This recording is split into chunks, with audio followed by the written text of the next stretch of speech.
আসসালামু আলাইকুম দর্শকবাসী, আপনারা দেখতে পাচ্ছেন আমাদের এই নদর বন্ধ জীবনের প্রথম, আমাদের বাপ দাদার প্রথমে এত পানি হইতে দেখি না। আজকে দেখতেছেন এখানে অনেক পানি হয়েছে।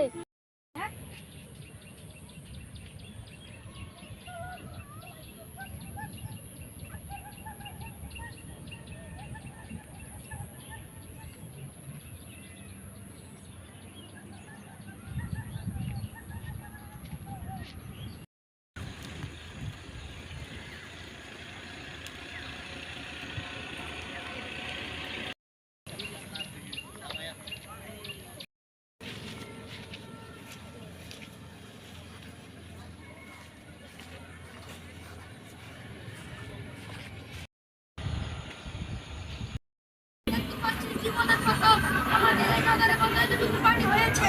আর আপনারা সবাই লাইক কমেন্ট শেয়ার করবেন। আর আমি এখন পানি তলে ডুব দিচ্ছি, আপনারা সবাই